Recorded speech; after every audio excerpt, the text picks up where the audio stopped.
Violência entre torcidas. Polícia começa a ouvir suspeitos de envolvimento na morte do torcedor havaiano em Balneário Camboriú. Em 2006, um outro jovem, Júlio César da Cruz, foi morto da mesma forma em Biguaçu, na Grande Florianópolis. A família espera por justiça até hoje. Na época falaram-se que não tinha provas, que ele possuía residência fixa, que ele tinha trabalho fixo, mas meu irmão também tinha.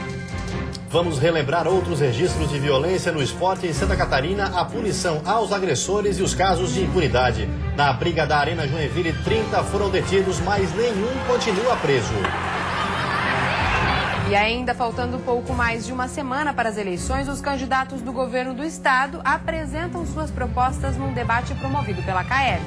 E na véspera do Dia Nacional de Doação de Órgão, exemplos que fazem a diferença. Aí você vê a possibilidade de vida, né? Perspectiva de vida. O Band Cidade desta sexta-feira já está no ar.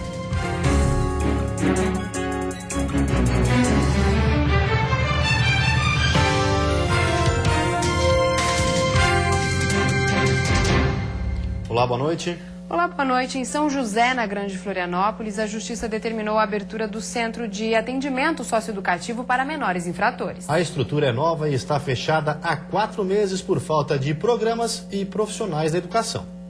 O novo Centro de Atendimento Socioeducativo às margens da BR-101 em São José tem 8.400 metros quadrados e custou aos cofres públicos 14 milhões de reais. As obras foram concluídas em junho, mas até agora o CASE não pôde abrir as portas. Na Justiça, uma discussão se arrasta há anos, desde a demolição da antiga estrutura em 2011. A unidade São Lucas, no mesmo terreno, era conhecida pelo histórico de torturas e rebeliões e pela insalubridade do local. Agora, o Ministério Público Estadual cobra que o novo Centro de Ressocialização de Jovens e Adolescentes de São José, o novo espaço foi aprovado em vistoria feita esta semana, mas faltam ainda equipes especializadas na educação, profissionalização e lazer dos internos. Investimentos considerados, segundo ele, fundamentais nessa idade. Quando alcançarem a liberdade, eles têm a oportunidade de ter uma vida mais digna, diferentemente daquela que o levou à prática dos atos infracionais. De acordo com a Secretaria de Estado da Justiça e Cidadania, a estrutura deve ter 90 vagas e estará em funcionamento já na semana que vem. 40 menores infratores que cumprem medidas socioeducativas em outras cidades serão transferidos para São José. A apresentação de professores na área esportiva e recreativa para adolescentes e a formação de parcerias em torno de ser ministrados cursos profissionalizantes aos adolescentes internados. Na Serra Catarinense, uma iniciativa do setor público com a UDESC pretende melhorar as condições das estradas no interior do município. Não é preciso andar muito para encontrar estradas assim. Locais onde eram para servir de passagem, nem pensar em arriscar. Por aqui só com carro 4x4. Para se ter uma ideia do problema, na Secretaria de Agricultura de Lages, 70% dos atendimentos nas comunidades rurais são relacionados a pedidos de manutenção das estradas. Pedidos feitos por agricultores como o seu José, que é produtor de milho, feijão e gado. Santa Terezinha é uma área muito produtiva, então se não tiver estrada boa, produção baixa lá embaixo, né? Para tentar resolver o problema, foi criado pela Secretaria de Agricultura e a UDESC o Sistema de Gestão de Estradas Rurais. Através de um mapeamento, será possível tomar medidas para melhorar as condições das estradas no interior do município. E a partir disso a gente vai fazer a gestão, encaminhar os atendimentos, fazer o registro também da conservação, da manutenção. O objetivo final é melhorar a qualidade de vida das pessoas, né? Até agora, 1.800 quilômetros de estrada já foram mapeadas através de imagens de satélites. Este professor explica que o próximo passo é ir a campo para verificar como estão as estradas. Ele vai compor com as informações que estão sendo retiradas das imagens aéreas, né, que vai ser um mapeamento preliminar que até novembro vai estar concluído. E futuramente, ano que vem, a gente quer concluir a parte de campo e aí vai disponibilizar todas essas informações no banco de dados. E você vai ver a seguir: recusa dos familiares dificulta a doação de órgãos no Brasil. E ainda a Associação Catarinense de Rádio e Televisão realiza debate com os candidatos ao governo do estado. Nós voltamos já. eleições 2014. Há uma semana da votação, os candidatos ao governo de Santa Catarina, cujos partidos têm representatividade na Câmara Federal, participaram em Florianópolis de um debate realizado pela Associação Catarinense de Emissoras de Rádio e Televisão. Participaram do debate 6 dos 8 concorrentes ao governo do estado. Por ordem de sorteio, se apresentaram ao público Eupídio Neves, do PRP. Funcionário público da UDESC, sou candidato a governador pela segunda vez, fui candidato em 2006, aquelas pessoas que disseram que eu era candidato do futuro, eu digo agora e vos aviso que o futuro chegou. Afrânio Bopré, do PSOL. E atualmente atuo como vereador na capital. Nosso partido, o Partido Socialismo e Liberdade, tem a firme convicção de que nada, mas nada mesmo, é impossível de mudar. Janaína Deitos, do PPL. É o compromisso com o trabalho e com a produção.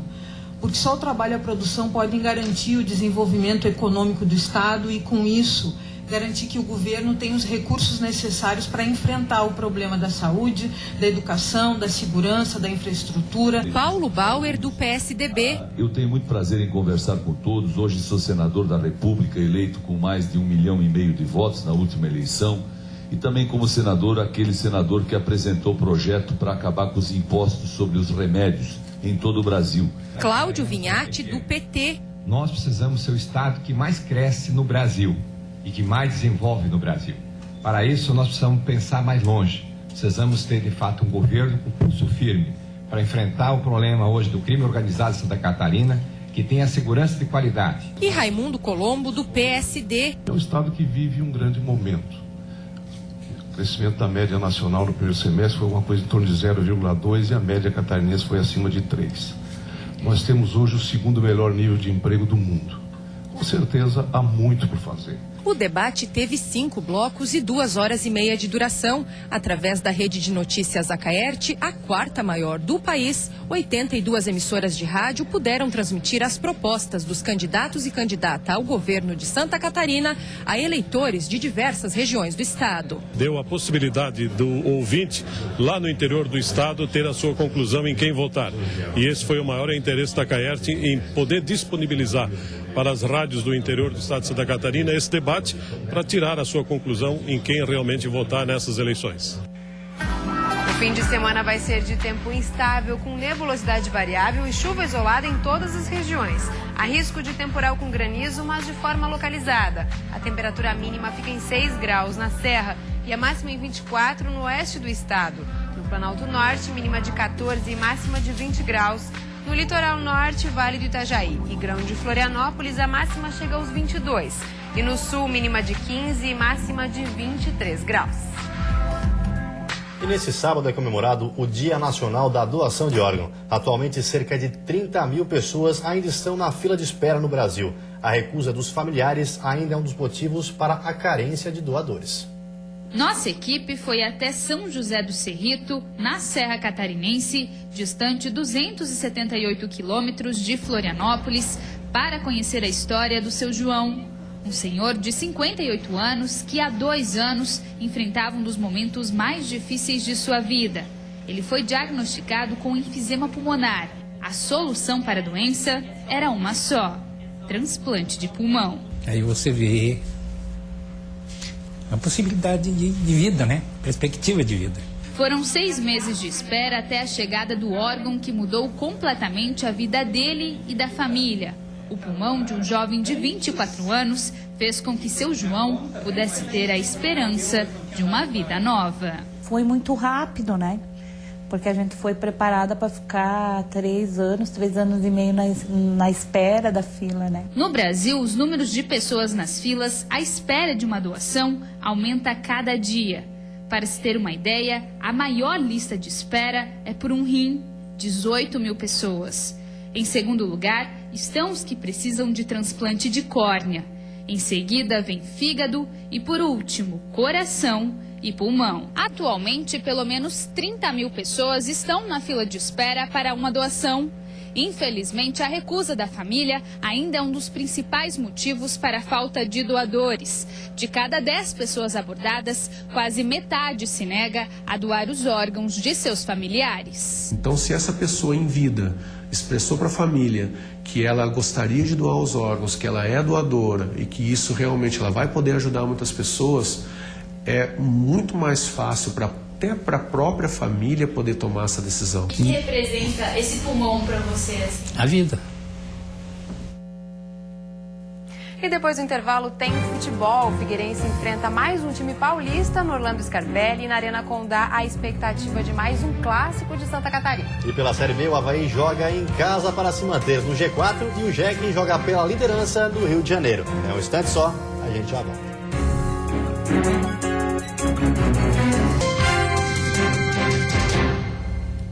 Futebol, rodada de muita expectativa nesse fim de semana. Pela Série A, o Figueirense enfrenta mais um time paulista no Orlando Scarpelli. E na Arena Condá, um clássico catarinense.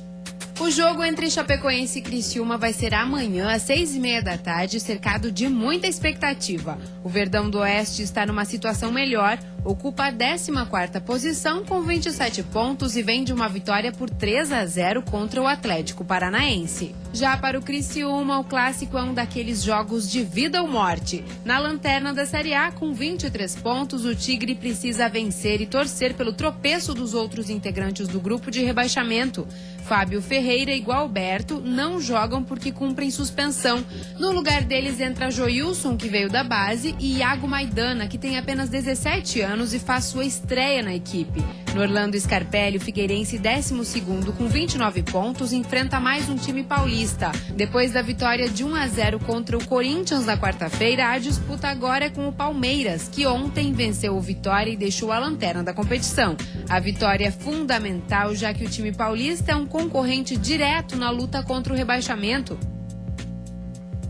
E pela Série B, o Avaí joga as 2 próximas partidas na ressacada. A primeira amanhã à tarde contra o Boa Esporte. Já o líder do campeonato, Joinville, tem um desafio difícil hoje à noite. O Vasco da Gama, no Rio de Janeiro. O JEC, com 47 pontos, precisa da vitória para se garantir na liderança sem depender de outros resultados. No jogo que começa às 10:10 em São Januário, o técnico Emerson Maria não vai poder contar com Anselda no ataque. No lugar dele, 2 opções, Schwenk e Hugo. Mas Naldo e Rogério estão de volta para reforçar o time, que está a 9 partidas sem perder. O Avaí na 3ª posição com 46 pontos e enfrenta o Boa Esporte, 6º colocado. O confronto com o time de Varginha é amanhã às 4h10 da tarde. O Leão tem 2 jogos seguidos diante da torcida, mas precisa melhorar o retrospecto, que é melhor fora de casa. E a seguir, polícia começa a ouvir os suspeitos da participação na morte do torcedor havaiano. O grupo é integrante de uma torcida organizada de Itajaí. Em uma reportagem especial, você vai ver que a violência entre torcidas é frequente em Santa Catarina e que os envolvidos dificilmente são punidos.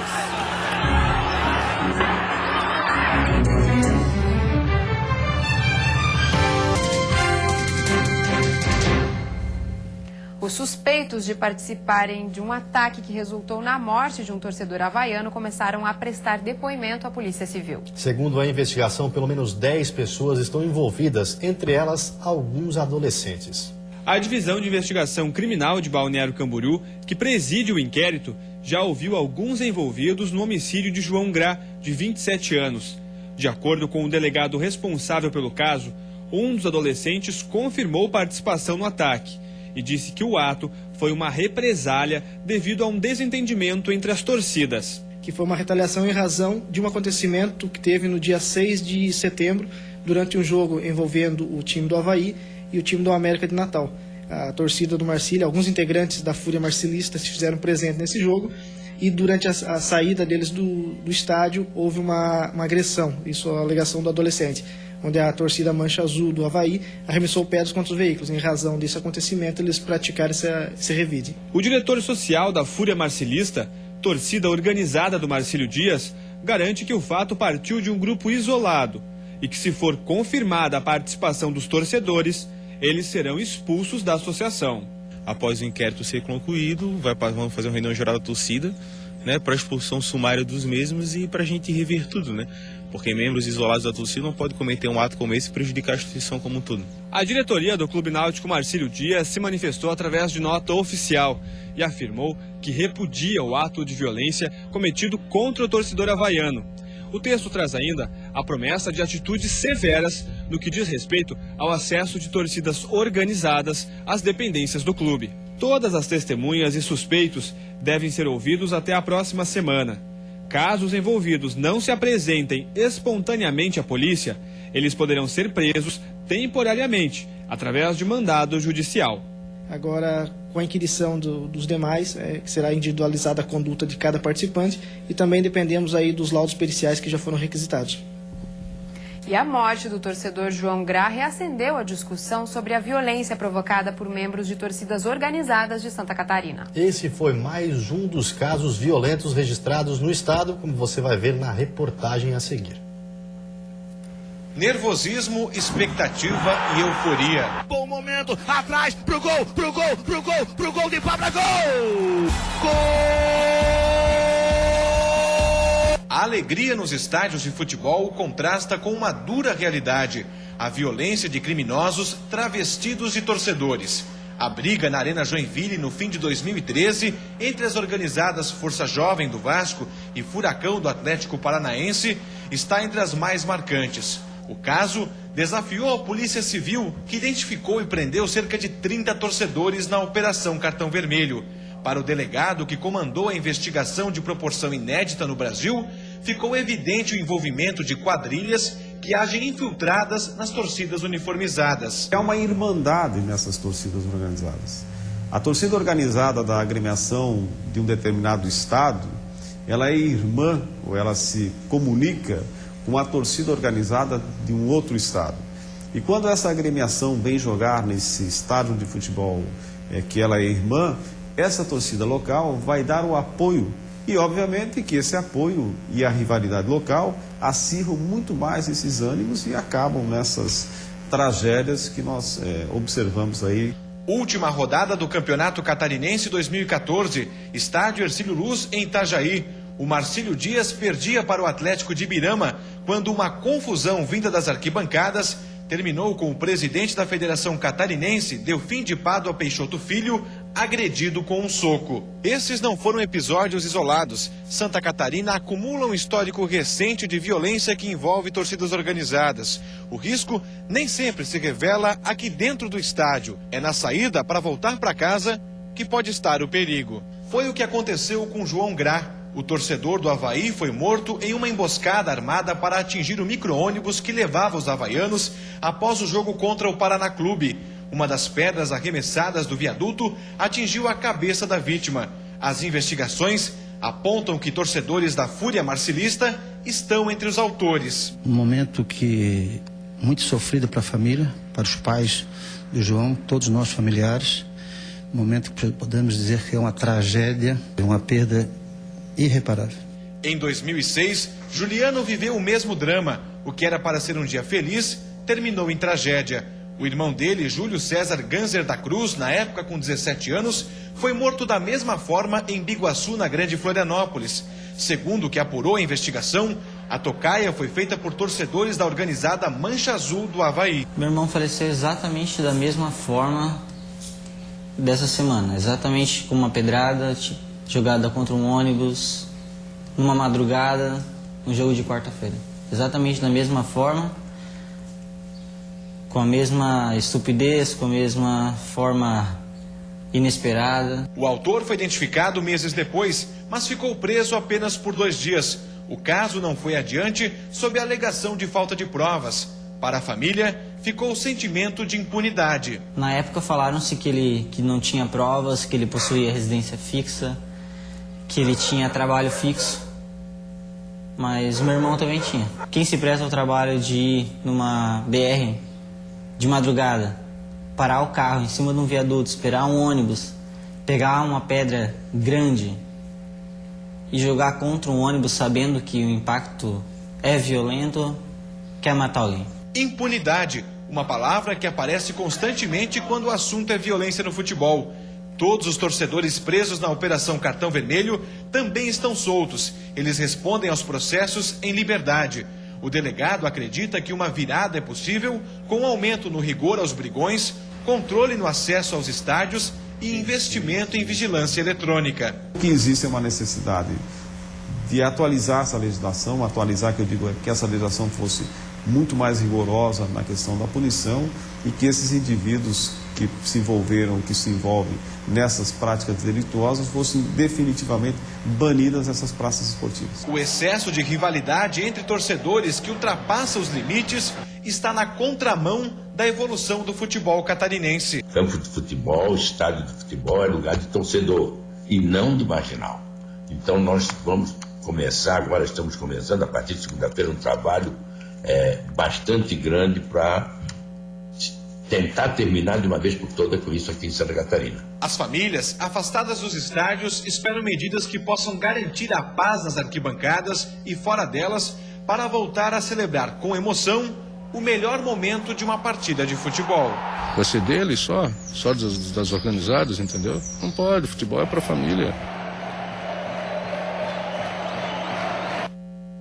Vamos ver como está o trânsito ao vivo aqui na capital. Você vê imagens das pontes Pedro Ivo Campos e Colombo Salles que fazem a ligação entre a ilha e o continente. O movimento é intenso, com bastante lentidão em ambos os sentidos. Na capital faz 21 graus nesse momento. E você fica agora com o Jornal da Band. Nós encerramos com uma homenagem mostrando como deve ser o verdadeiro futebol. Uma paixão movida pela alegria. A rivalidade sim pode existir, mas deve ser de maneira saudável. Um ótimo final de semana a todos e até segunda-feira. Um bom fim de semana para você. A gente volta na segunda.